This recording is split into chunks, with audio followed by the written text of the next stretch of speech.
Video 6. What is love? Baby, don't hurt me. I mean, come on, it's a good song. A little bit of the Night at the Roxbury going on. Now let's dive into what processes might be hurting you. Let's get into your inside world. Let's talk shame versus self-compassion. I do reference self-compassion in my video. What do you believe in? Can I believe in me? Now let's dive into shame. So shame says, I'm bad, I'm flawed, I'm broken, I'm not enough, I'm unlovable, I'm stupid, I'm not meant to be happy. Those are just some of the negative cognitions, some of the shame messages that we can pick up or struggle with throughout life. I can go on, but I'm sure you can recognize how these have felt for you. So shame feels hopeless, detaching, like we want to hide, humiliating. Now shame needs 3 components to get bigger. It needs secrecy, silence, and judgment. It brings out the primal hiding response to not have whatever it is and ourselves be seen. Shame shrinks in the light. So it's important to bring the dark and hidden to a safe space. Sharing that experience, those things within you that are eliciting the shame.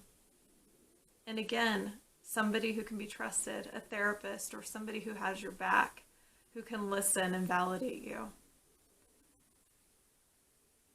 And it's important to be open. Sometimes getting professional help is brave and it makes sense.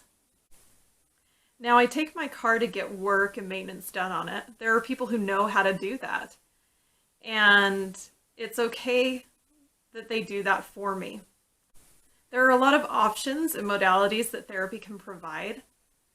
And it's okay to hire that out when you need to. That's what therapy is there for. So shame is like a vampire in that as it hits light, it disintegrates. So as we bring things to light, as we let that out, as we let go of that tendency to hide and hold it in, and we let ourselves share that, it can disintegrate too. Brene Brown is a great to look into and to look up around shame. She is known as a shame expert.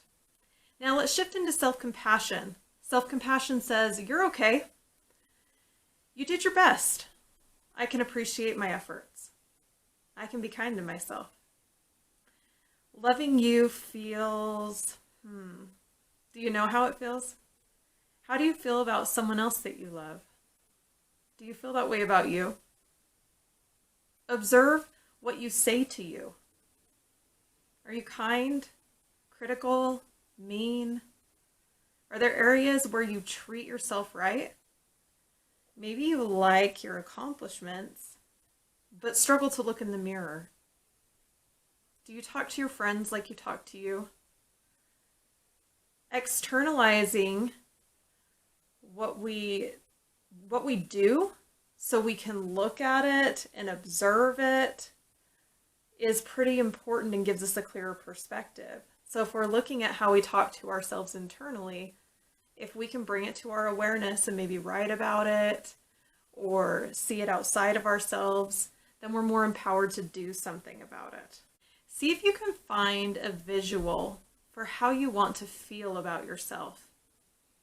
As we talk about in the video, me, myself, and my inner child, the little me inside, perhaps your inner child gets their own image too. Something that represents that young you. Maybe a visual for how you want to feel about yourself looks like one of these pictures.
And let's do one that looks a little more like a child. Maybe something like this.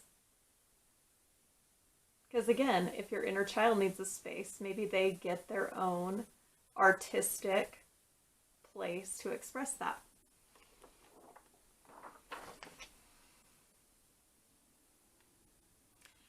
Now, if any of the pictures I showed spark an idea or imagery for you, you can write about it. What this looks like, you can draw about it. Explore it, letting yourself go there and daydream about it. Let's look at options for talking to you, your inner dialogue. Practice these phrases, filling in the blank. I love blank about me. An example could look, I love my ambition. Now our second fill in the blank, I appreciate blank about me. An example could be, I appreciate my quick tendency to make friends. Our third fill in the blank, I can feel kindness towards myself despite fill in the blank. An example of this might be, I can feel kindness towards myself despite the mistakes I make.